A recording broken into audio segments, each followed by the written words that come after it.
Hello everybody, I'm Lorenzo Marchessi and I'm here right at the beginning of this video we're about to watch to remind you to subscribe to my channel.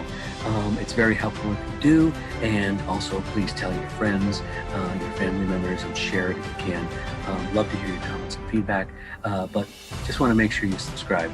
Thanks for watching and we'll see you soon.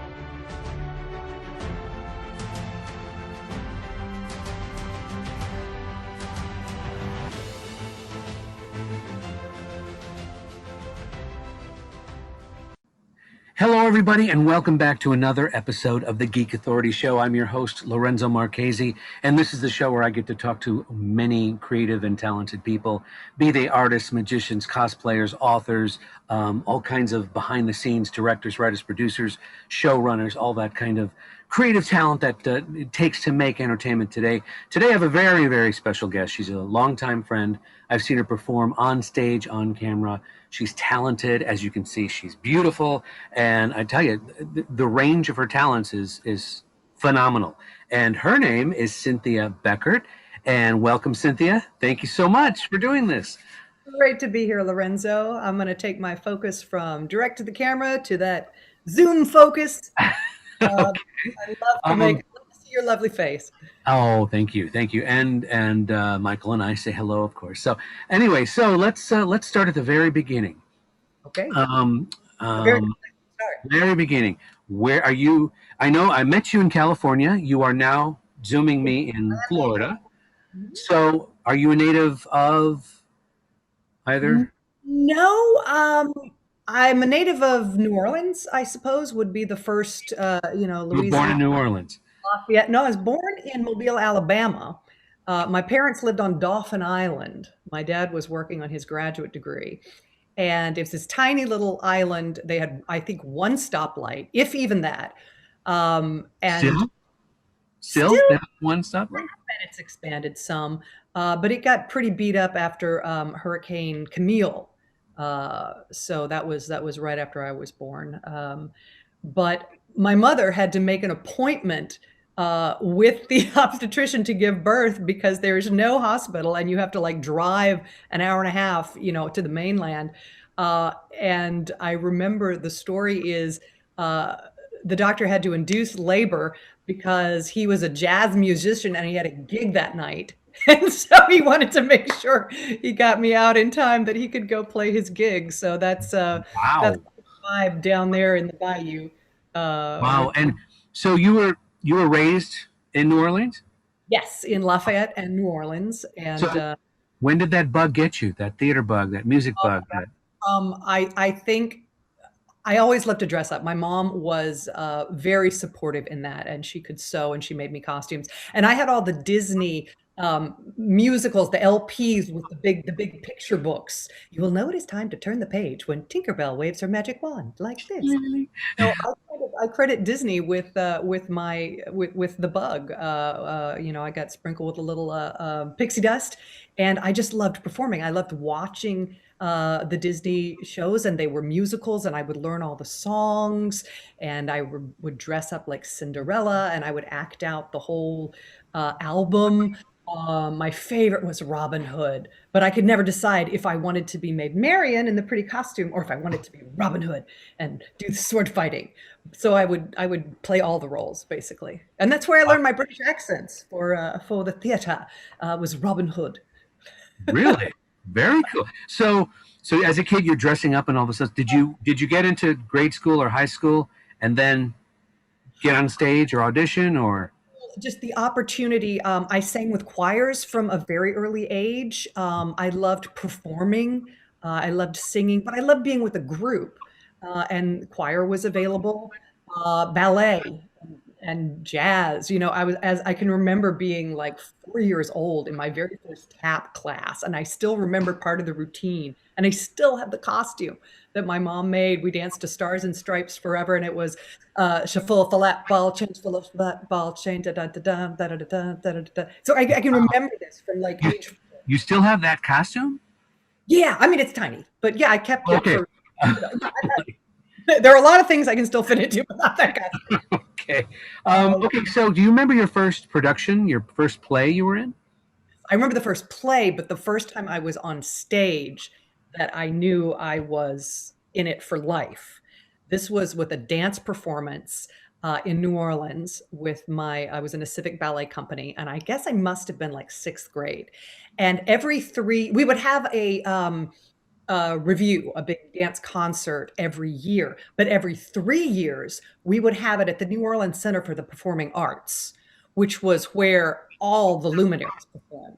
And literally, Baryshnikov had been there the weekend before, and I was in the dressing room off stage left that I had known was his. And I remember being like, I'm in Baryshnikov's dressing room.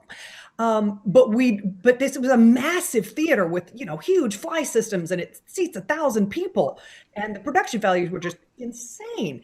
And I remember sitting there, and we were dancing to um, I can remember the song, but I can't remember the title now. I'm waiting for the curtain. How old were you then? How, 11, maybe 12.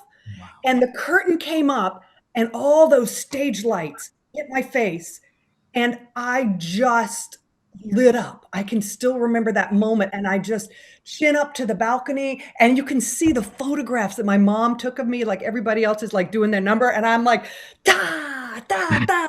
I just felt amazed. I felt alive, and that was the moment I knew I just want to perform. And And it's the so showgirl was born. the girl was born. Mm. Yes, but I Okay. started. How about your first play then? What was your first? I was a freshman in high school, uh, and I didn't get a lead or anything, but I got a supporting character, and I made such good friends with a wide range of age groups. Because usually, you know, you're a freshman in high school and you kind of stay in your little pocket. But I was meeting the cool seniors who were theater majors, and and it was just so beautiful to be a part of that kind of community. And suddenly I had this expansive group of friends, that people to hang out with at lunch, and people to do things with. And I really enjoyed being part of theater family. And then I got the next show I auditioned for. I did get the lead. It was a funny thing happened on the way to the forum. Oh Uh, my. that was so much fun. It's a Um, great show too. Music, everything. The comedy. You've got some great comedy chops too. I mean, you can wield a sword, but you are very funny as well. How about your first musical? I mean, that was, was that it? That was your yeah, first musical? Okay, very but cool. singing with choirs and everything, so I was very comfortable with choral work and with solos and things like that. And there's a certain joy of group singing where you're layering and you're playing off of each other, and it's very much like acting, even when you're just singing different parts and you make them work together. And of course, the end product, you're moving an audience. You're Yes. allowing them. You kind of feed off that. Absolutely. Okay, when you have to hold for applause, that's the most amazing thing, and you have to suspend within the moment, and you know that when you do it just right, it's gonna land. Right. Yeah, you get very tuned into your audience. It's very Very exciting. cool. So when did you decide? Looks like you didn't go to New York first, did you? Or did you come to LA right away? No, I was so roundabout. After undergrad, I went on a national. Where? Where? New Orleans? No, in Sewanee, Tennessee, the University of the South. Oh, So I very, very Southern, almost most of my life until I went to New York. Uh, did you have an accent, or you just never oh, got I was rid of it? allowed to have an accent. My father is a German immigrant, and Oh. he came over when he was about 16. And he didn't like it when I talked like all my kinfolk. And I'm going to ask you a question. Oh, he would get furious. And so I But you grew do up. it anyway, right? I Just to do it push his button. twice around Thanksgiving if I've had me some Southern comfort. Oh, put My eggnog, child, I talk all day. And also choir, singing in choirs, you learn how to shape your vowels properly. So I love getting to use those dialects, but everybody comments, they're like, "You're from the South, you don't sound like it." You Like, oh, don't. You sound like a New York girl, actually. well, mom, don't let my mama hear you say that. She's Uh-oh. always concerned when I went up north. Uh-oh. But You mean yeah, because of the business, or she was just... no, it's again, we were very Southern, and we just have ideas about rude Yankees, but Oh, I okay. wonderful and helpful, and Boy, I I appreciate. bet she was. I bet she did backflips when you said, "I'm moving to LA." Yeah, she She liked did. that. But after undergrad, I did this tour. It was a Ziegfeld, a night at the Follies, this beautiful thing up at Harrah's Casino. We started in Atlantic City. Ooh. After we had a 3-month run, and we were doing 2 shows a night, 6 nights a week, and I blew out my knees. So that's a thing you can do when you're tap dancing in 3-inch heels. It's pretty brutal. Uh, so after that, I kind of regrouped, and then I went to grad school at Florida State. And then from there, I went to New York City, and I had some Florida State friends who were there, and tried that for a couple of years. Um, By trying, you mean Broadway productions, off Broadway? What? and I got the closest I got was a callback for an understudy. And they were very impressed because my character was German, and they were delighted with my German dialect. And I told them, well, my dad's German. I can fake it pretty well. Do you speak German? I do not. I wish I did. I studied, my dad didn't want to confuse me growing up. So even though he was fluent and all of his relatives, Did it you didn't. did you do any New York productions? Did you do any I shows? did so far off Broadway that it was in Brooklyn. So we'll put it that way. I did some wonderful theater there, but nothing in any theater that you would ever have heard of. Um, but I did Anything? Any audition. kind of agents get you into like commercials or television? No, I managed to go for all of the vast majority of my performing life, never booking an agent, not even after my showcases. After New York, I came back to Florida for a little bit. My mom is an artist for Disney. So she moved out here in 1990. So Orlando was always my touch base in between theater gigs or grad schools. And then I went back to grad school, went out to UC Irvine, to California. They still do have an excellent program. And I figured I would go to LA and make my contacts there. And my dream was to get on some Star Trek spinoff because I love science fiction, and all of the actors on these shows like Farscape and they're all theater actors.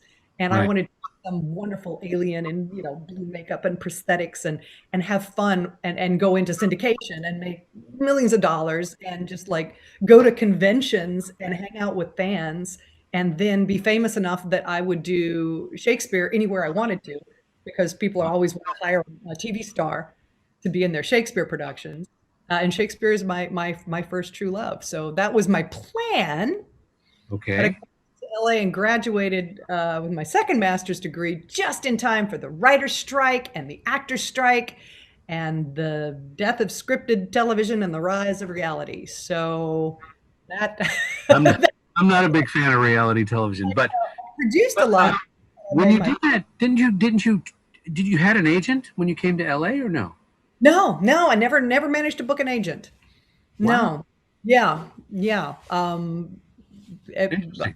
yeah, but I would think a person with your talent, all you have to do is invite them to one of your shows, you and yeah. It doesn't it's like what they taught us, it's not entirely true that if you're talented and you work hard, you're going to succeed. Um, you won't necessarily succeed in the way that people have described success. You'll find many positive and wonderful experiences, which I did. But yeah, that was kind of the bitterest lesson of mine because all my life, I had good success in. but you were always working in theater, right? You I was. always... Well, see, LA had a great theater scene that most people are unaware of. Yeah. And I did more classical theater and more higher quality, like cutting edge theater in Los Angeles than I ever got to do in New York. And for those watching who aren't familiar with the like cutting edge theater or even the avant garde, I mean, cutting edge theater is something like the entire, like I saw you in an entirely casted female production of Hamlet, and I was blown away by the detail and the drama and the whole. I had no idea. I mean, you think about it, Shakespeare did it in his time. Men were dressing as women to play the female parts, but this was a modern production. The costuming, the lighting, the whole staging was amazing, and you are a sword player, so it was like, after that show, I remember like, oh my God, is there anything you don't do? Like, that was amazing. Before, what was that like in terms of? Is that something you heard about that and you auditioned for, or? When I was still at UC Irvine, our theater class, our grad class, took a field trip into town to see the Los Angeles Women's Shakespeare Company perform Much Ado About Nothing. Oh, And it was a big deal because it was an all-female company, and it was people doing Shakespeare, and I was just amazed. I was astounded. Like, and some of the women, especially Lisa Volpe, she calls herself the drag king of Shakespeare. Her masculine affectations and interpretation were so spot on and so wonderful. And as a dancer, I was able to really appreciate how all the performers, all the actresses were accommodating the male energy and the male aspects of their characters. And I just became entranced with the company and with the idea that they had the opportunity to play so many roles. I mean, Shakespeare is wonderful, but the amount of female roles to make was much smaller. And then suddenly there was this whole opportunity. So as soon as I graduated, I started stalking them. I was like, when are your auditions? Where are you going to be? What are you? And I auditioned for their production of The Tempest, and I got cast, and I stayed with the company for a decade. And it was just such amazing work. did you ever end up doing Much Ado yourself? No, I've never done that. That was one of my dream roles. I've always. That's my favorite comedy of his. But I got to say, I think Hamlet is my favorite drama of his. Well, it is. It's the most. It's mine as well. It's so complex, and the characters are so terribly human. Right. Let's talk about the characters you played in it. You how do you go about, like you mentioned, the male? How do you do that?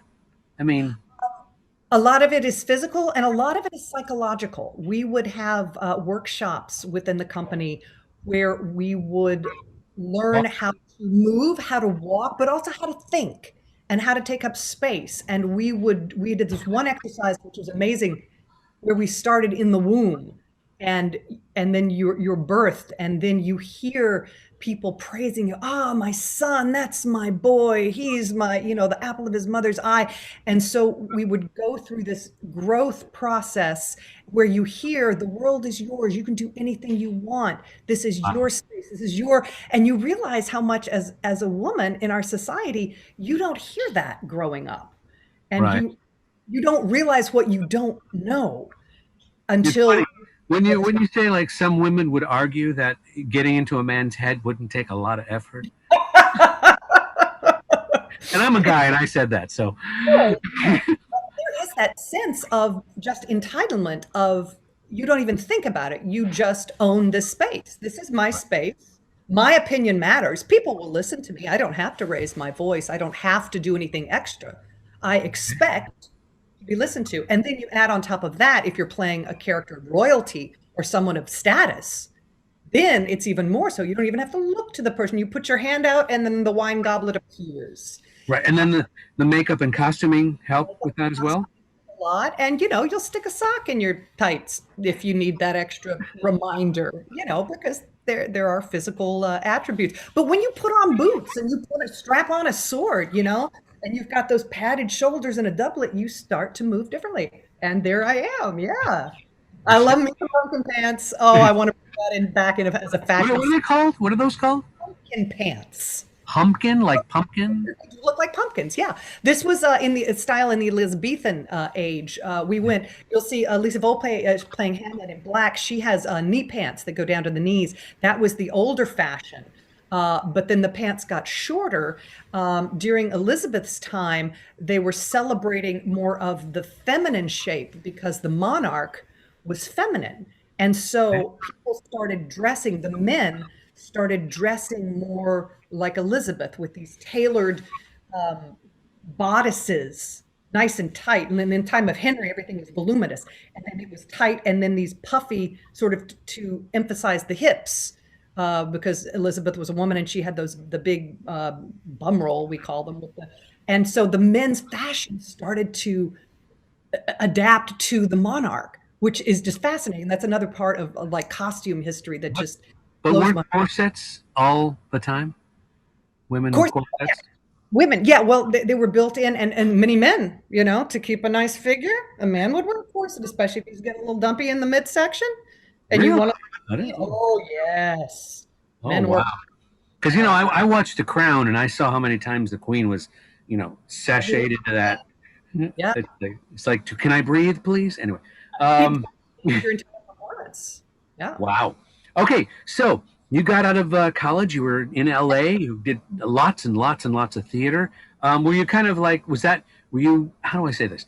Was it, was it, were you able to sustain your existence, like being paid for the acting, or did you have other jobs? No, no, Okay. it was all support jobs. My whole. Right.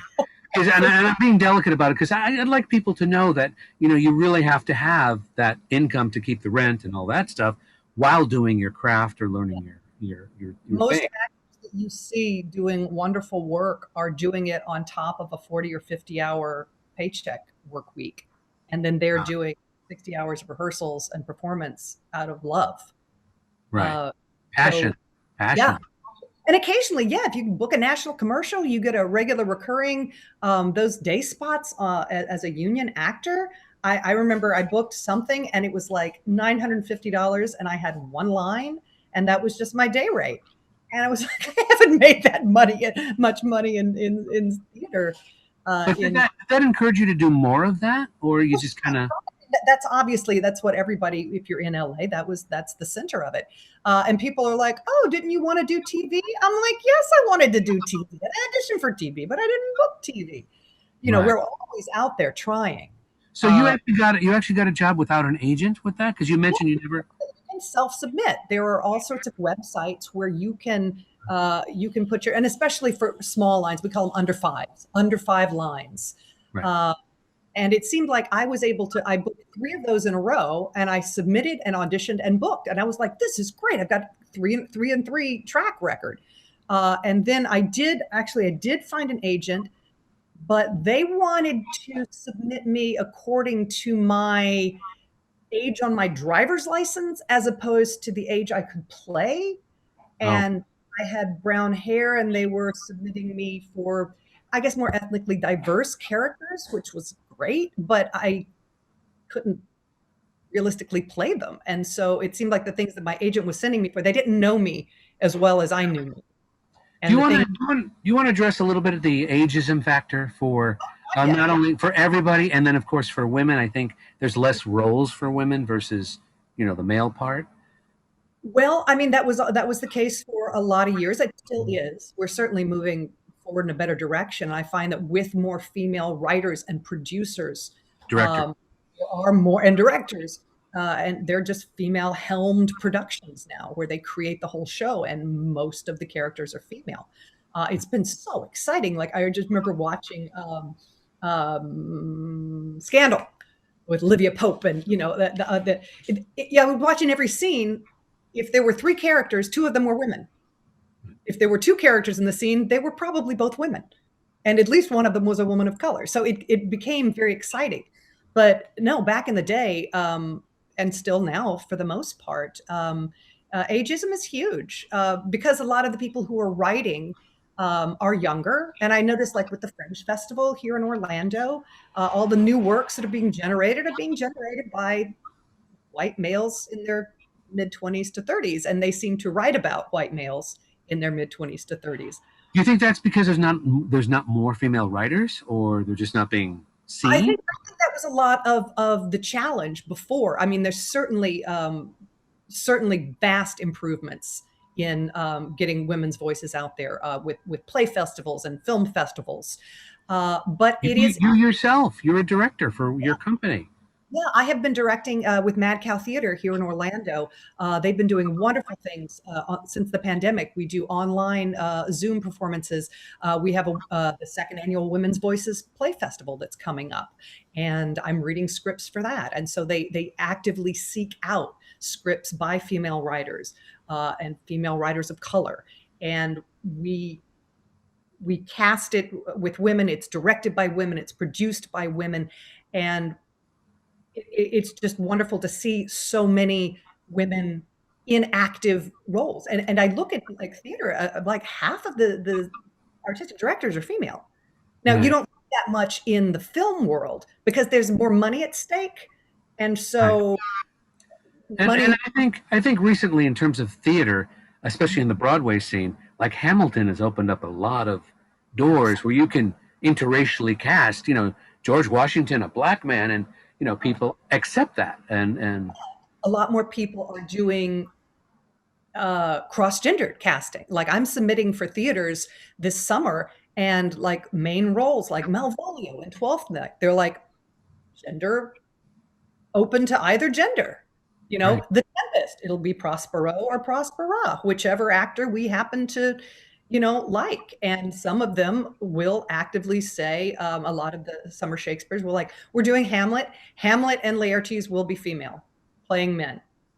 And Wow.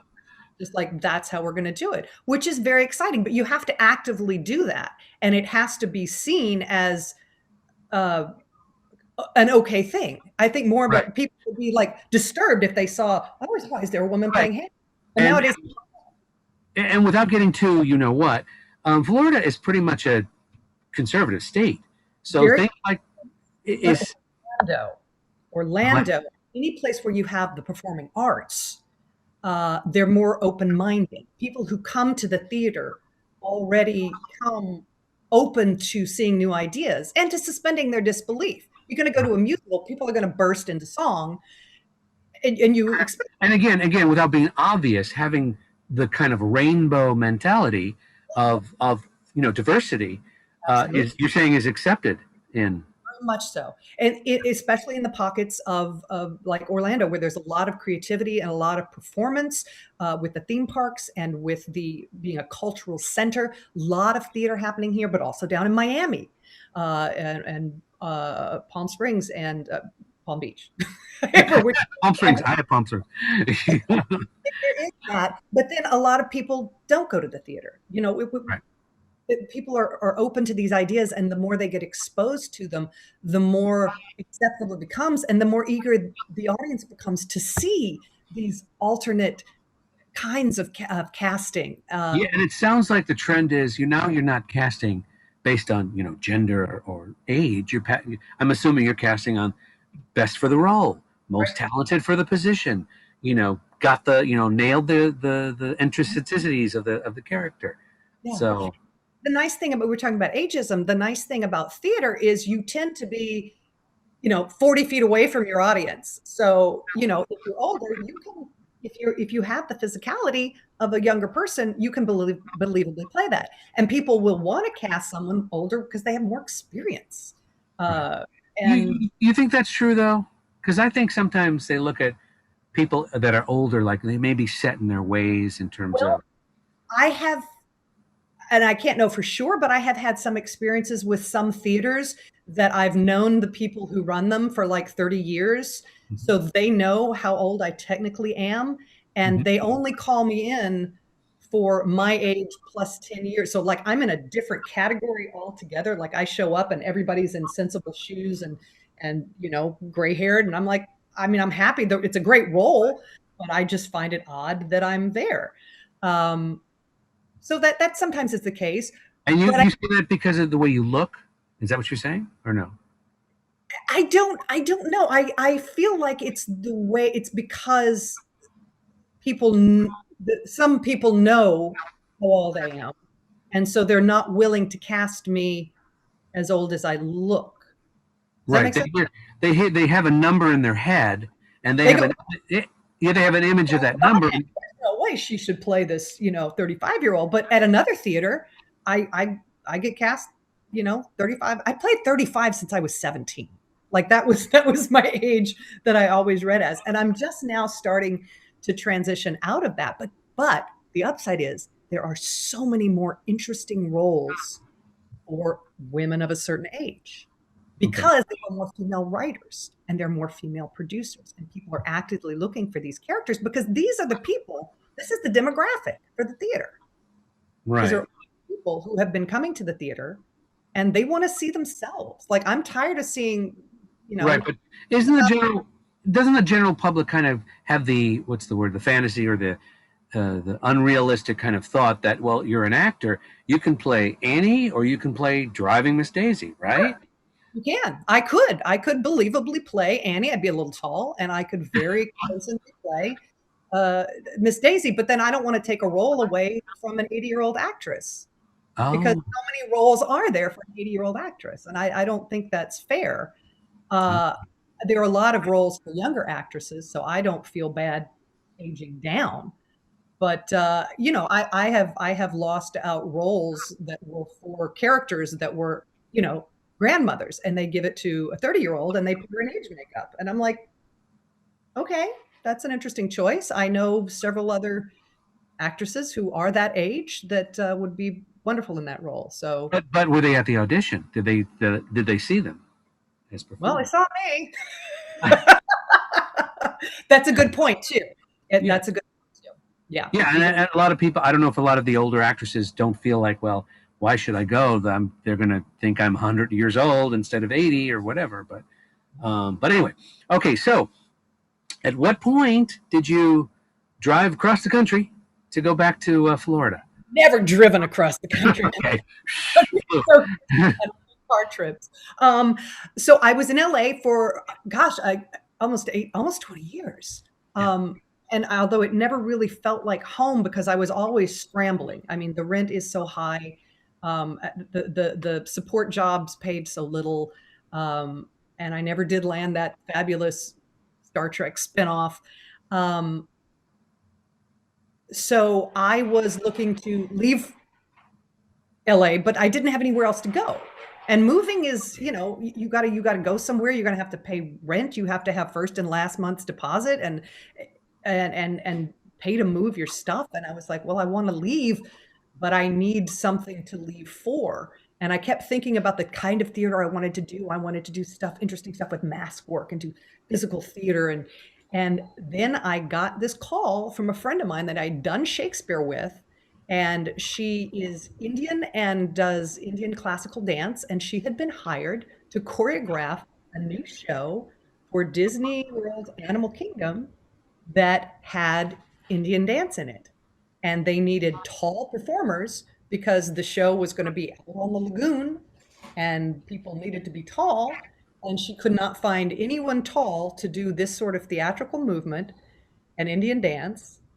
And she said, would you be interested? You'd have to relocate. You'd have to leave LA. We'd pay for it. And we'd relocate you to Orlando, where I think your mom lives and has a house. So you wouldn't have to pay rent. And I was like, I'm there. So it was this dream opportunity. And And your mom was okay with it? my mom was okay with it. She was very happy to have me back in the nest, and helping out with the bills and the upkeep. And so I moved. Disney paid to move me from LA back to Orlando. And there's my mom saying hi. Hello, mom. Hi. That's Lorenzo. Yeah, we're doing an interview. That's cool. Little on the spot action there. So yeah, I moved out to do Rivers of Light and moved back in with my mom. She's had this house here for almost 30 years, and that's how I made it back here. Okay, now that we're talking about that, what year was that you moved? That was 2016. 2016. So you've settled out there. Obviously you've got a theater company. You've done the pandemic obviously shut down Disney for a while. Do you feel yourself going back to that? Do you think they're gonna? Hello. The show that I was doing, Rivers of Light, it opened. There were so many technical. It was the most daring thing anybody had ever tried. And Disney is the entertainment capital of the world, and it was the most daring thing Disney had ever done. Yeah, is it like Fantasmic here at Disneyland or no? Sort of, but without the fireworks, because it's an animal kingdom. You couldn't have fireworks because of all the animals. But it was, oh God, you can find it on YouTube. It's so beautiful. Google Rivers of Light, and it was this celebration of light and water and the symbiosis, animals and human world and nature, and it was just glorious. But it after 2 years, they closed it. They didn't find that it was bringing in enough attendance to make the production worthwhile, and it's really unfortunate because everybody who saw it just adored it. But So it's this, gone? They canceled it? they closed it completely, and it's unfortunate because I mean Disney is it's a corporation. They've got to make their money, and the bean counters kind of said, oh well, we don't need this. But all of the artists and all of the people like on the ground, the creators of it, the directors, the people working with it, saw how much value it added. But you can't argue with the bottom line. You know, that's a good transition here. Let's pop over to this gorgeous woman here. Look at her. Look at the eyes. Photographer, boom. That's really good photography, whoever that is. Want to give a shout out? Yes, Hughes Fiore. It's a photographer here in Orlando, and I highly recommend them. Wow, beautiful. Now, here's what we're talking about. So, this is a show? Where is the audience if this is all on water? Huge amphitheater. Half of it's a crescent shape, and these boats. We performed on these boats. I think that the image here is of the fire shaman. So the men were fire and the women were water. So you would have a shaman and an apprentice on each boat. And then you see in the background these lotuses, and these were fountains, and they were all choreographed, and they were just glorious. And the lotuses would open and close and change color. And the fountains were designed by the gentleman who designed the Bellagio, the famous dancing waters at the Bellagio. Is And that is behind it? Is that one of those projection screens too? that is a water screen that they project animation onto, and it was just incredible what they could do with it. And like the waters would dance, and then you would have a screen, and they would project things, and then things would come through it, and they looked like things would fly off of it. And there were projections on our sails. And can you say where you were in the show or no? Well, I was the water shaman, so you don't see me pictured here. So I performed on my boat, and we would interact all these and they were not on tracks. Every thing on the water was manually controlled. By So you, or did you have a driver? by people in a control booth. So this was the most amazing technical extravaganza. And you Did you? Is it okay to ask this? Did you have any? I'm assuming the rehearsals took a while to get the coordinating, and I'm assuming there's some sort of beautiful musical score and soundtrack and all that. Yes. Did you have a lot of technical problems getting it? Just because of everything was new, all the technology, the lights and the fountains and the motorized, like it was all invented for Disney. They created this. And so when trouble came up, there was nobody they could look to. They had to troubleshoot everything themselves. Right. And So the show would literally stop and you'd have to reset or just. yeah, sometimes that would happen. It happened a lot in the beginning, but much less once we got the kinks ironed out. But we actually were 9 months late to open because of all the technical challenges. Wow. I'm guessing this is millions of dollars of production here. Millions. Yeah. I don't think it's a secret. 93 million was the price tag. Yeah. Yeah. 93 million for this show. Yeah. Yeah. And it was astounding because of the new tech and because of what they were doing. And it was. They spend half of that on an indoor ride, a dark ride. Yeah. Wow. They are using a lot of this technology in other things. So, and they are, it's not going to waste, but it's a magnificent show. But Is this kind of similar to the thing they're doing with the Avatar attraction, or is that totally? Um, Avatar, well, that's the 3D ride, which I can is the best 3D immersive ride. Flights of Passage, incredible, worth the line. Stand in line 3.5 hours if you have to. Ride Flights of Passage. It's astounding. But that is virtual reality. That is 3D, and this was live. So, So it's a ride where you wear a headset? oh gosh, yes. Oh, you don't know about Flights of Passage? No. Holy moly, you got to come out with Pandora. I'll walk you around. I got to be a part of the press opening for Pandora, so I played one of the scientists. So I had to learn. We had weeks of rehearsal where we learned all the animal sounds, and you can identify things by their footprints, and everything is bioluminescent. And you were there to answer questions. And I remember, and all of the stars were there, and the creators. And I remember walking up to someone because I'm supposed to be very helpful, and I was like, "You might know that this is the bioluminescence, everything on this planet." I turned around and it's James Cameron. I'm like, "But you would know that." Because you created it. Was he No, nice? Was he nice?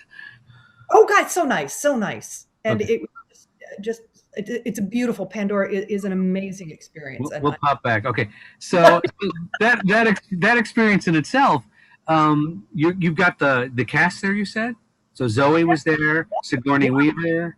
Weaver was there. Yep, and a lot of them are much shorter than you would think in real life, especially our hero. Really? Wow. But that's cool. Those are the stories we always love to hear. That when the celebrities are nice and down to earth. And James Cameron. I mean, I've heard he can be moody. But he was so this is his pet project, or it's very dear to him, and to see it so well manifest by the artists of Disney. Right. So it's a ride. You wear something. Yes, that ride, you go in and the idea is that your sentience is transferred into an avatar who is flying on a banshee. So you put on this and you get on this seat, like a motorcycle seat, and then you start, and then they boom, and they zap you, and then you're seeing it from their point of view, and you're smelling it, and you're feeling the wind and the water, and it's astounding. And then you start to feel the thing you're riding, it breathes like the banshee, and it rumbles, and you are there, and it is the most. I mean, like Wow. every time I ride it, I'm just Now oh, that's a Disney, right? That's a at a Disney. Disney World in Florida, in Orlando. Yes, at Okay. Animal Kingdom. You can't Okay. get in. Oh, it's at Animal Kingdom. I thought it was at. Okay. Mhm. So, and then the Harry Potter stuff. That's Universal, right? That's Universal, but I got to work with them as well. I'm a Oh, big what'd you do? What'd you do? What'd you do? I was a wand keeper, so Oh, I that's got right. their wands at Ollivanders. Oh my God! If you've ever done that, they have it here in Hollywood. The one thing they have here in Hollywood, as opposed to Florida, is basically you go into Ollivander's wand shop from Harry Potter. Very detailed. You kind of wait with a little small crowd, and what do you call a I'm wand? a wand keeper. Wand keeper comes out and kind of gives you a little explanation of wands, and then kind of picks somebody from the little group, and you get to find, or actually the wand finds you. Wand chooses the wizard. Yes. Yes. And you're one of the wizards. So it's like, Yeah. how fun And is that? How fun? How do you pick? Who do you pick? What's your criteria? they gotta love it. They gotta want it. It has to like be vibrating off of them. You'll see them. Sometimes it's a kid and sometimes it's an adult. Um, and but I'll have kids come in and they're in their robes and they're so good to go, and they're just thrumming with energy, and you pick them, because you look through the crowd and then you catch their eye and you lean in, and the effects. Universal does such a beautiful job at all the details, the costumes, everything is approved by Rowling, and the costumes are made by the company that did the costumes for the movies, and the props are done by the people who did the movies, and you can't tell that you're not in that world. You feel like you're on the movie set, and the magic and the effects that we're able to bring up lights and Right. sound and My favorite is when the wand chooses the and the lights. Yes, and the when the wind. yes. Oh, I it's so love it. so Um, yes, go okay, see that. so you're looking for the most. excited, shall we say? Who will benefit most from it? Sometimes they're kids and they're kind of they elbow forward and they're like, pick me, pick me, pick me. But then I see their little brother or their little sister behind them who's a little shy, and I'm like, well, you're the one who needs this today. You're the one who needs to feel this magic. I've seen adults and kids when they're picked and just go into tears because they're so. And that's how you know you've done your job. And that is the most fulfilling role for an actor. I mean, to have that immediate gratification. And for some people, this is the only live theater they see. They've And you know never. what's nice? What's nice is you're not the one who tells them. And by the way, it's $79.95. Yeah, actually, they're closer to $40 nowadays. Yeah. Yeah, I'm just kidding. I'm just kidding. But yeah, no, that's amazing. So, other than being this person at the Avatar and Harry Potter, where else have you Disney or Universal? Universal was the best job. I was in the now closed Eighth Voyage of Sinbad stunt show, and I was the evil sorceress Miseria. And it was this very funny, campy Sinbad and his sidekick. And it was a stunt show, and people would, we lit somebody on fire, and they did a dive, 3-story dive, and then, Sinbad's flying across things, and there's knife fights and karate fights, and the princess is, really um, feisty as well, and so there were all these stunts and slapstick kind of, very mustache twirling evil villain. And you were a villain? Villain. I had a cape and I had thigh boots and special effects and all that? Oh, I had a staff that shot pyrotechnics, and it was great. And I could gesture for things and send my minions and laugh and I was raised up out of the ground in a circle of fire. You can do all these. And let me guess. I bet you didn't eat up the furniture and the props. Oh, I was pieces of sawdust out of my mouth every day, but that's the role. And they were right. That's the only time I've ever been told, actually, you could be bigger. You could be more. We need more. And I was like, oh. Really? Wait a minute. So you just said it's gone. Why is it gone? I mean, it had run for years, and I came in right at the end. I was one of the. It wasn't the pandemic that shut it down. No. They were ready for refab, and they've turned it now into the Bourne Identity show. So it's updated with CIA and spies and stuff. But I'm sure I haven't had the chance to see it yet. But there are amazing stunt performers in Orlando.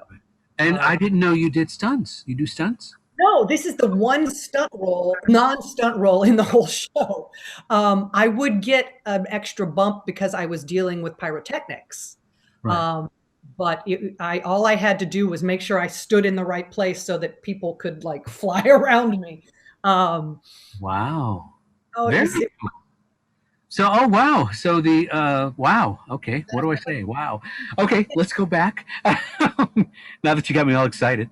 Okay. We're there, and let's go to, what do we got? Algae.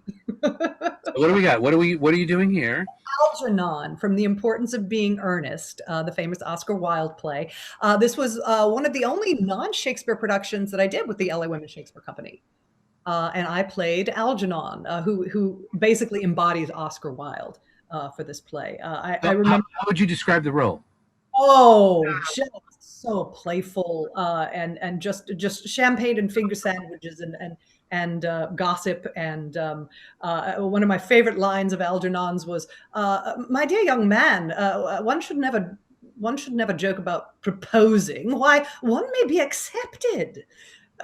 So it just very much, all that, it's very nice to play around, but you don't ever want to actually marry. But then, of course, Algernon and Ernest both meet the women of their dreams, who are their perfect, playful matches. And they both are engaged by the end. But it was so much fun. And there's Lisa Volpe looking dashing as Ernest. I just love the costumes in this. They were just. I was just thinking that the costumes are amazing. What is that thing called that you have? That ascot. That's an ascot. For some reason, I thought it was flowerier, but okay, ascot. It can be. These we just had to make up for ourselves. We had a very small budget for costumes, and that's my actual. I think that's my smoking jacket that I found at a vintage clothing store in Dublin, and then we just adapt as we can. Did you just say Dublin? I did. I spent the summer in Ireland when I was an undergrad, and Ireland and the British Isles. Did you perform there? Well, I never bought a drink never had to pay for a drink the entire time I was in Ireland. I would walk into a bar and walk up to the piano player and say that I did musical theater, and I would sing for my supper, and people would buy me drinks all night long. Wow. You know what the most requested song was? In Dublin? Have I heard of it? Yeah, Okay, what? Somewhere Over the Rainbow. That's Really? everybody wanted every night Oh, where I went into. I mean, I knew a lot of Irish ballads and classics because I was quite the um, Irish fan of music and theater at that time. So I'd sing a lot of the classics, and then everybody wanted to hear Somewhere Over the Rainbow. and I bet the room was silent when you were singing. Yeah. Oh, anyway, I'm getting flustered. Anyway, okay. Oh, Check this out. here the ladies. This Okay. is Elysium Dance Theater. This was a theatrical dance troupe that I was a part of in Los Angeles. These are just some of the most talented dancers and I creative. love the costumes, the way I don't know what Yes. that is, a skirt, I guess, or I don't It is know. it is a skirt, it is a cape, it is everything. This particular, dance piece was we were portraying the Hydra, the multi-headed, um, beast that, Hercules, had to defeat, and these, we are painted like, albino pythons. I don't know, you can't tell from close up, but all down the sides of our bodies and our faces, we have, snake scales, and these skirts could all attach together, and so we were all 5 heads coming out of this amazing, costume that, Nikki Henry on the far right here, she was our designer, and she created. Wow. And You look amazing. I mean, the you look you. so skinny and dare Well, I say you're a sexy little monster. the skinny comes from the depression and low budget, diet, which affects a lot of performers out in LA, when you're unemployed. But we were performing. This is in a renovated church, or I don't know if it's renovated, a church that was open to like rent out to parties, and this was this magnificent costume extravaganza that we were commissioned to create a piece for. And stuff like that in LA. If you're in LA and you haven't ever attended the Labyrinth of Jareth Masquerade Ball or any of the costume events at the museums, get out there. There's so many opportunities to dress Even up. even the Renaissance fairs. Remember those? And all of these dancers were belly dancers. That's how I met them. And several of them did perform at the Ren Fair.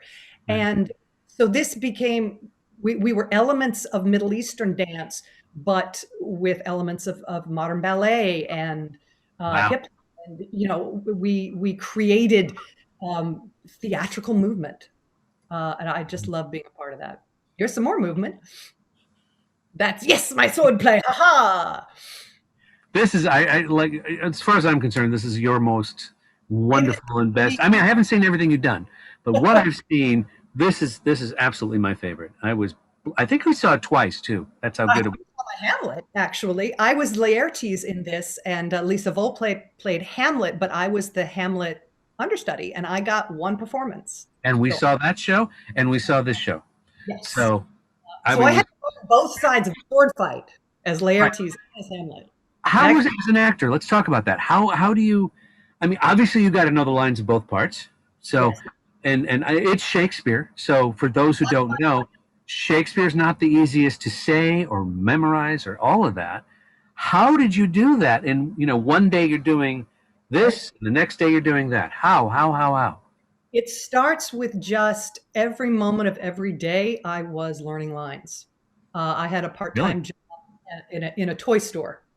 And so anytime I was like stacking stuff on the shelves, I had my script, and it was like I would learn, a page a day, and I would just be reciting lines, just repetition, repetition, repetition. And then you've got the character breakdowns of the scenes, and then you work the scene study. And because Lisa was also directing, I had to step in while the show was being set and staged. I would play Hamlet, and so I would get to work through the scenes. As Hamlet. So I would get practice in the scenes that way, and But then how did you do the scenes with Laertes when you were we both had a part? cover as well. We had a whole understudy cast. Oh, And Like, my auntie's a fabulous Sandra Meyer, fabulous stunt actor in Los Angeles, excellent swordswoman, and she trained with me. We had someone else do the actual choreography, but she and I got to train together on this. now, And now, can you be honest here? When you were doing, you did one performance as Hamlet, which we saw. Did you? How do I say this? Did the lines get mixed up at all, or were you page perfect? terrified every moment I was out there because we had like 6 weeks to do this play, and 6 weeks to do Hamlet is ludicrous. Like it's just not possible. And I didn't even have that full 6 weeks to be playing Hamlet and to repeat the lines every night, every night, every night. Um, I was backstage. Any moment that I was not on stage, I was backstage with a script. I don't think I actually missed anything. I certainly didn't miss anything in the important because you don't want to mess up to be or not to be, because people in the audience will, give you your line there. They'll know that. But no, it was terrifying. But I've done other large Shakespeare roles, and once you have the lines, then it's just a matter of feeling and delivering. Then it's just a matter of acting. Right. And my point was the fact that you had these two major roles, Yes. and you only did the one role one night, and it's like my head would explode. I don't It, know. it was the most in the moment I have ever been in my life on Right. stage, and which was wonderful. And you know what I love? I love the fact this is how talented you are and how wonderful and brilliant an actress you are. It's like she did her Hamlet, and she's a director too, right? Yeah, And yeah. then another night you did your Hamlet, and they were both brilliant performances. And you gave nuances, she didn't. She gave nuances, you didn't. And it was like it was fresh. It was like wow, And it's I just that's a nod to both of you as far as being, and you love Shakespeare. You can tell. My You favorite. you I've always, and that's the joy of live theater is you can take a role, and especially, with Shakespeare, been done 400 years, and every Hamlet you see is going to be different, and there'll be something you've learned. And right. I learned things from her, and I was like, I'm stealing that. That's a great interpretation. I'm going to do that. And she learned from me. And uh, I have always loved Shakespeare. I remember growing up, books were so very important in my family. My father was a biologist, my mother an artist. They read to me as a child, and I had my little books, but the real books that I'm not supposed to color in them or tear. They were all up on a shelf, like out of my reach. Right. And I assumed that the bigger the book, the more important it was, because all my books Oh, were little works and of like. Shakespeare. And the complete works of Shakespeare was the big book in the house, and so I rightly assumed that it was the most important book in the world. And Uh, absolutely. my mom would bring it down for me, and it had ribbons in it, to mark the place, and I just thought that was so beautiful. And it always opened up to Macbeth and the witch's speech and double, double, toil and trouble. And my mom would read that to me. And she said I would go out in the backyard and I'm making mud pies, and I was saying double, double, toil and trouble. I love the rhyme. Right. And I love Dr. Seuss also because of the rhyme. And I think a lot of my appreciation for Shakespeare came from my love for Dr. Seuss and that playing. Okay. All right. Um, What do you and okay? We'll come back. I'm going to do this because you brought up a topic I've got to talk about. How do you feel about this whole um, uh, what's it called now? Cancel culture.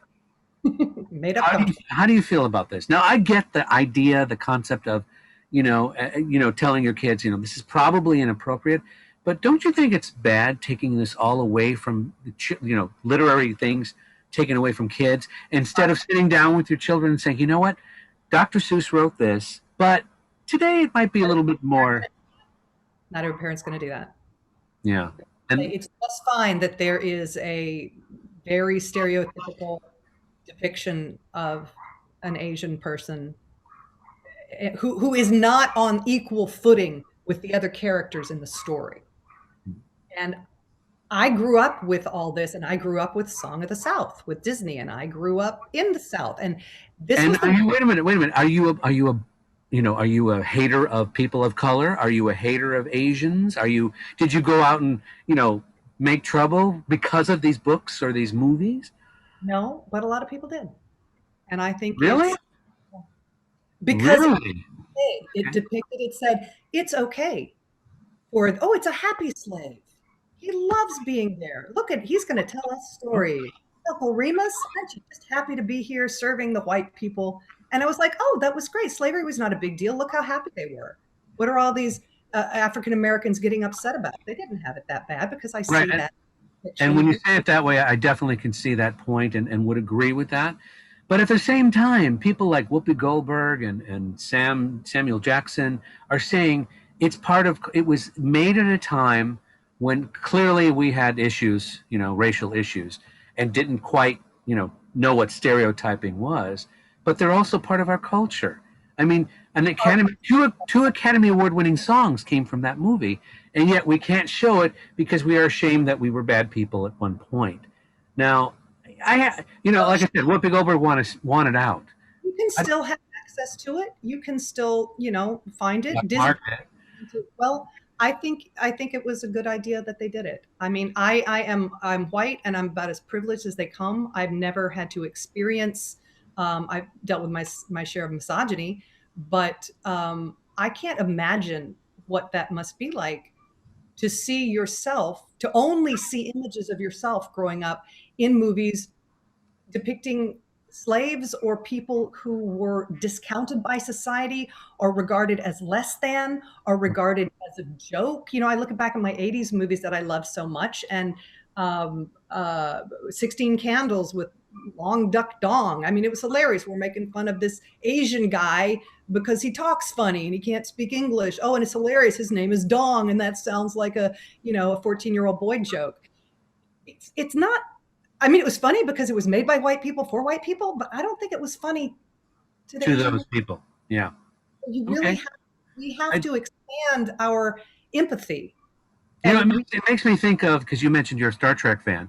One of the things that Whoopi Goldberg had said is when she was a child and Nichelle came on in Star Trek and she was, commanding, communications on the ship, she ran to her mother in the kitchen and said, "Look, Mommy, there's a black woman on TV and she ain't a maid." It's like, that's so now, and we those were made at a different time in a different culture, but we can't, knowing what we know now, we do have to go back and fix things. Otherwise, then wouldn't that apply to like Shakespeare? Some of his plays are a little. Yes, they are. The Merchant of Venice, terribly anti-Semitic, but Shakespeare was not. The characters treat him terribly, but Shakespeare presents a Shylock who has that wonderful speech. If you prick me, do I not bleed? Like I am the same as you. Right. And he makes this beautiful speech, and all of the people who are attacking him do not come off as nice people. Shakespeare was making a very pointed argument against this type of behavior. And if you have eyes to see, and if the production is doing it right, by the end of it, you're like, when they force him to become a Christian, they force him to renounce, and everybody is just, they spit on him and just push him to the ground, and his whole life is devastated. His daughter has run away, and his business is destroyed, and they've even taken away his faith because they could force him to do that by law. I mean, that's horrible. Wow. And you are a Shakespeare scholar, let me tell you. You can. It's important to bring these issues up, and they're there. And yes, and things like Taming of the Shrew. It's really hard to find a non-misogynistic read on that play. It's really hard. And so I found it very effective when people just lean into that and say, yeah, it's terrible. This woman is being completely subjugated in order to survive. Right. And then what does that mean to the society? And how does that make you feel? And really good productions will make the audience uncomfortable, but they have to make them aware, because you don't want to feel bad and not know why. Most people don't want to at all. Right. But effective theater, you can go in and you're like, whoa, that's they shouldn't be talking to that woman like that. Oh, but they could, because she's literally property. And Patricia has this whole thing about I own you. I own you now. And that is the law of the land. And her father gives her, she has no personage of her own. And that is an issue. You don't ignore that. You play it up. Right. And Shakespeare wrote it all out there. He wasn't agreeing with it. He was. And I think that's what theater does best. It kind of puts it in your face, and you kind of like interpret what the characters are feeling and doing, and then in a really good production, you're going to go away with something more than you came in. Right. And if you need director's notes or something to set your mind in that direction, or if the production is really excellent, it can stand on its own without notes. You see the lesson, you're uncomfortable, you get the learning, you go, oh, this is what's happening in society. And then you see how the perpetrators of the inequality get punished and how the people who work for justice are uplifted. And then you learn the lesson through the characters. It's like the ancient Greek plays were all, morality plays. Like if you're good, choose the right path, and this is what happens. And that is one thing I love about Shakespeare, because usually people who produce Shakespeare love it so much and understand it so well that they're able to find those lessons for us in the modern day, and they're able to emphasize them. We got to talk about this. Look at how gorgeous you are. Look at this. She's an actress. Have you done modeling? I never did. I was tall enough, but I got gorgeous. You should do modeling. Oh, sure, I've been telling people that for a number of you could put on a paper bag and people would buy the product. So I love dressing up, and that's one of the things that I loved about when I was doing burlesque in LA was the glamorous clothing. It was just so much fun. But this coat, I get compliments on this all the time. I found it at a vintage clothing store in Northern California. I was there doing a play, and I always go to thrift stores because I just love what you can find. Exactly, at a very low cost. Yes. So, and the other thing too is, let's make clear, you did your own makeup and hair, because that's amazing. Well, you get the right cut, and you can just, there you go. This is as short as I've ever been, and I've always wanted to have this cut. Like, I'm just a big fan of Dame Judi Dench and Halle Berry with a really short cut. I just loved it, and I had long hair a lot. And then once I started performing with LA Women Shakes, I had that cut that you see there as Laertes, kind of my bowl cut that worked well for Renaissance stuff. And as a woman and as an actress, in terms of being on stage, do you wear a lot of wigs? Is that part of the? Yeah, which is great. So you can have short hair. And then even when I had long hair, I always preferred wearing wigs, because then I didn't have to roll my hair and spin my hair every night. I just put a styled wig on, and that's fantastic. Quick, the last thing I think I have for you is this. What is this here? Oh, this was again with Mad Cow Theater. They do every year they do a music cabaret called "It Was a Very Good Year," and every year they'll pick a couple of years, and they will do alternating performances. And so that was my previous hair cut and headshot, and we did music from 1942 and 1967. And what was so much fun, the dress I'm wearing is kind of a 40s knockoff. So we got to dress for that, and we did fabulous songs. Of course, now they're all going out of my head, but things like Chattanooga Choo Choo. Wow. And, very cool. And then you've got looking at you moving there on camera, you've got a very movie star quality kind of. I mean, the camera likes you. I think you should. I have always heard from people who are doing, filming me, that my face is too mobile. I do too much expression. I'm very musical theater, and they say just be natural, because you'll notice if you watch a cop drama or whatever, it's a tight close up, and you're just real still, and all the emotions right there in the eye. But when I'm going to talk to you, and this is normal, and people say, just act normal. I'm like, yeah, this is how I move my face. So that's why comedy works better for me on screen. But thank you for the glamour comment. Absolutely. And you've done improv too, right? Or? Oh yeah. I remember seeing you something where it was like an improv group. And I worked with Go ahead. with a couple of groups at UC Irvine. We had the live nude people with clothes on was our improv group. And that was so much fun. And improv is terrifying to me, which is why I made myself audition for and get in that group. I love a script. I don't like to not know what I'm doing. And that is because I don't feel confident, I guess, in my ideas or my follow through. But the more improv I work on. But you were funny. You were in the moment. You were like, I can't remember what the skits were, but I do remember you being responsibly funny, and I mean your response to whatever's going on. And it's a great way to tune in, and it's great training for any actor. And it's great training for people who are not going to be actors, just to listen and to react in real time. And the biggest challenge is to throw away ideas. Oh, I had this great idea, but now the scene has gone somewhere else. Okay, let it go. Let it go. Find a new one. Find a new idea. The next idea may be better.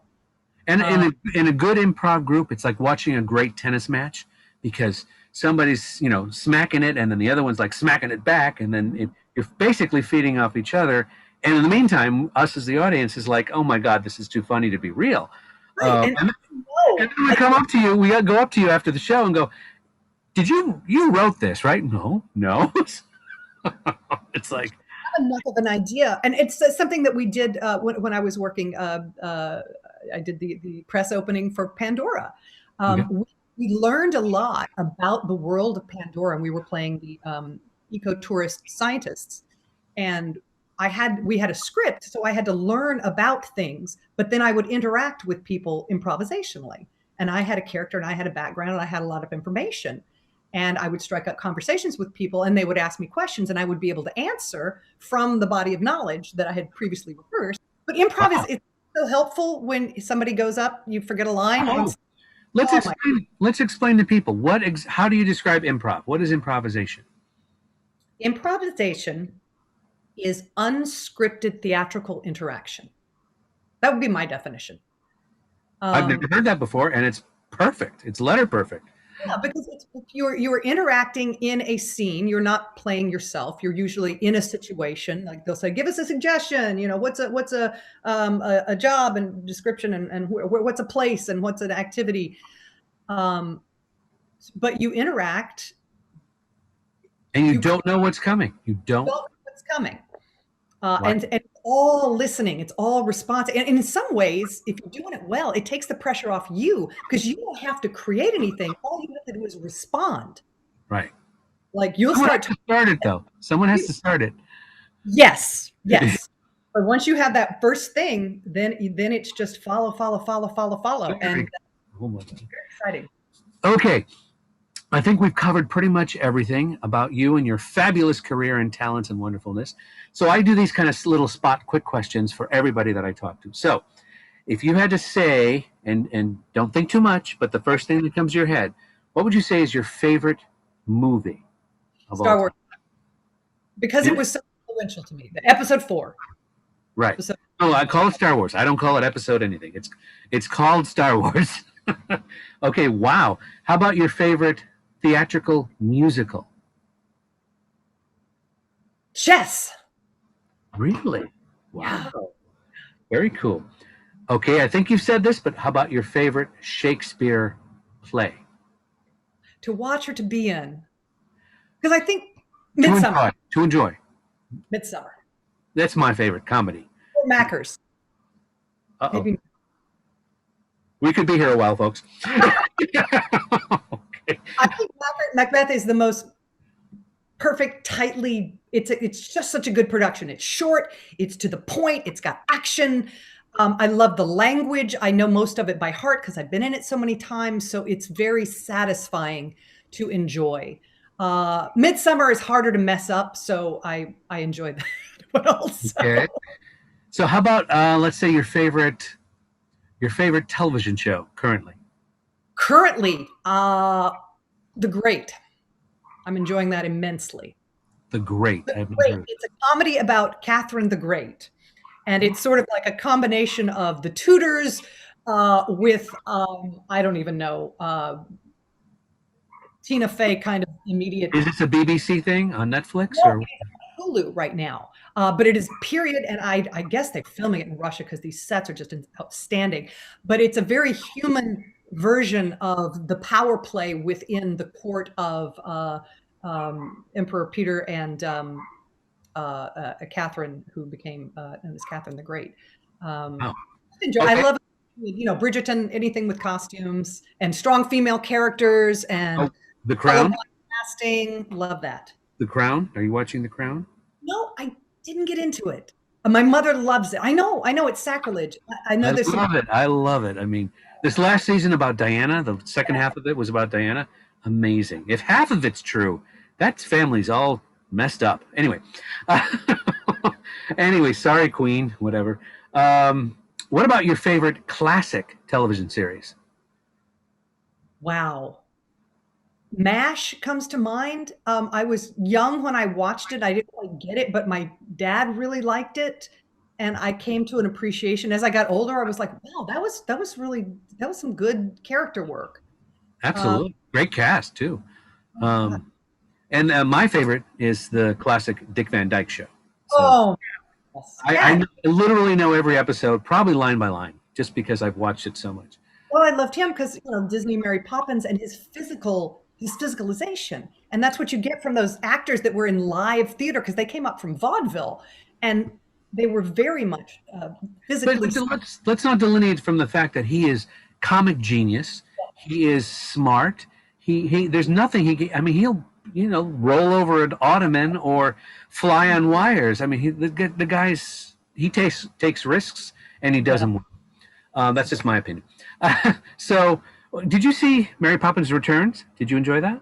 I did. I thought it was lovely. I thought Yeah. it was really lovely. It's Okay. hard to update a classic, but I felt that it hit the right notes with me. I Right. enjoyed it. And a couple of surprises. I was wondering what Meryl Streep was going to do. And then, of course, I did not know Mr. Van Dyke was in the movie until I saw it. So I'm like, oh my God. Anyway, And okay. he got a bum rap with that his dialect in his Cockney dialect in Mary Poppins, but know that his dialect coach, the urban legend I've heard, his coach had it out for him, and so he gave him the worst possible dialect, and that's why his Cockney was so very bad in Mary Poppins, The original. the original. Oh, I didn't know that. Oh. That's kind of not nice. Yeah, but But it still worked. He still got the nominations and everything. So who got the short end of that stick? yeah, yeah. Uh, anyway, how about your favorite? Do you have a favorite comedy film? My favorite year. Oh, Gosh, and I liked the musical as well, but just something about that. And again, because it is about live television, which is very much like theater, and it's about identity and romance and family. Peter O'Toole. Oh my God. Oh, Oh, he's amazing. I love not he's done so many of my favorite films. I mean, forget Lawrence of Arabia. He has nailed so many characters. It's funny you say that. What about you know what I think of? My favorite year I think of is kind of like the movie version. How do I say this? My favorite year is what to movies as is episodes, the TV series episodes, yes, yes, yes. television. Absolutely. Have you Absolutely. seen it? Yes. Oh, loved it. Anyway, okay. Any words of wisdom to anyone out there before we go about people who want to be actors, writers, directors, producers, female or male? What words of wisdom would you embark on everybody? I would say that modern technology, you can make a movie on your cell phone. The pandemic has shown us that you don't need a full theater. You don't need a live audience. It's always ideal, but you can make your own content. If you wish there was a play with women your age, write that play because there are a lot of other women your age who wish that that play was written. So go ahead and be the hero that you're looking for, be the artist that you want to see. Um, and lift each other up. Get out there and talk with your friends because I'm working with a collective right now. We've been like complaining all year, like we want to do something, we want to work together, we want to create new work, and we're like, let's just do it. Let's just start meeting on Zoom. Let's talk about what's important to us. What do we want to do? We have no idea. What is an issue that we feel is important? What do we want to bring light to? And then we create something based on that and our common desire to do work. So art and play um, is so important. It's so important to our humanity. The storytelling, we need that. We need the humanity to make us human. So be a So, part. so be a part of a collective, you're saying. Yeah. Share your thoughts and ideas. I Mhm. like the first thing you said though was like encourage each other and tell how would you how what's the best way to do that? Um, talk to if you are a creative type, if you're someone who writes or performs, just reach out to another person. And the wonderful thing is they don't even have to be in your town. You can reach out via Zoom. You can create across continents now, which is like the limits are gone. You can make content, but at least talk to people and find out, what are you thinking? What do you think now, as opposed, like, how do you think of the arts now that you did a year ago? And what do you want to do? And what do you wish there was? And they may say something and you go, oh my God, I have a friend who's doing, they're looking for, oh, let me put you in touch with them. Or that's silly. I don't want to be involved in anything like that. What I really want to do is this. Oh, well, I want to do that. How would we do that? Oh, let's see. Let me call my friend who also, let me go down a rabbit hole and Google something. And did you know that there's a theater company in Australia that's doing blah blah blah? No, I had no idea. Let's find out who they are. And but you have to start that conversation. And we do get, we're isolated to begin with, but with COVID, when you don't have people sparking ideas off of you, where you don't have just that casual conversation of, oh And, my God. and it's good to have a sounding board too. Some things work, some things don't. Someone has a different idea and it makes yours better. It's all good. And to Uh, be able to follow the serendipity. And you might say, I want to do a piece about this. And you start working on that. And somebody mentions something else. And you're like, you know what? This original idea sucked. But this idea, hey, let's go down that. Let's see what we found. And it turns out you do something that is completely unlike what you intended to, but it's just what needs to be done in the moment. wow. Are you listening, everybody? Did you hear her? Word, Collaborate. words of wisdom, sage advice. Listen, Cynthia, this was amazing to talk to you and to see you again. And anytime you get involved with a production, just so you know, I have this other show called Making Entertainment. Get your Wonderful. cast and crew together. I'd love to do a Zoom interview, talk about the project and whatever. It's on my YouTube channel. You guys can, check it out as well. But bringing a production from Florida to, let everyone know what's out there and how you're doing it. Maybe you might inspire someone else. Hey, we could do that here too, kind of situation. So keep that in the back of your head for me, please. But anyway, thank you so much for doing this. Anyway, if you haven't already, because of guests like this, you must subscribe wherever that button is on the thing. I'll Gosh, put that's some information. I'll put some information below if you want to contact her or ask questions about it. You can write me. I'll let her know. As well as don't forget to click the bell. That lets you know when I drop something, and then it sends you an email, and then you can watch it whenever you're convenient or whenever you're ready. But real quick, I want to go over some of the other shows in case you haven't caught them. The Geek Authority's Mysterious Chamber of Collectibles. That's where I collect things and show you things that I've been collecting for little years in my closet, under my bed. And they're fun stuff because they don't make them anymore. I also have the Unboxing the Geek Authority, which is I get new stuff, new product. I open it up in front of you. You see it, I see it for the very first time. Usually my excitement is little kid-like, so be warned. Also, I have the TGA's Reviews, Opinions, and Commentary. That's basically where I talk about favorite shows, favorite movies, or bad things that have happened. And it's my personal opinion kind of thing, and you can absolutely give me feedback. The other show I have is called The Geek Authorities Talk About. I get family and friends together, and we talk about our favorite stuff. One show, we talked about a classic series called Space 1999, Martin Landau, Barbara Bain. Another episode, we talked about Cobra Kai, the new series on Netflix. As well as there's a really emotional show, and Cynthia, you should check this out, about the closing of Disneyland and California Adventure. A bunch of us got together, kind of showed our favorite things, and it got a little emotional. It's kind of like supposed to be a one show, and it ended up being three because it was so wonderful. So anyway, good people. Cynthia, all I can say is you're amazing. You're talented. you're still as you're. I don't know how you look better than when I last saw you, but whatever that is, bottle And it. creativity. Absolutely, and bottle it and send me a case or three. So because I need it. But anyway, thank you so much for watching, everybody. Thank you again. Did I say thank you, Cynthia? Um, and we'll see you on the next show. Thanks, everyone. Bye Love and bye. prosper. Oh, gotta love her. You can't love her. I mean, can't love her enough. Here we go. Bye bye. Bye, Lorenzo.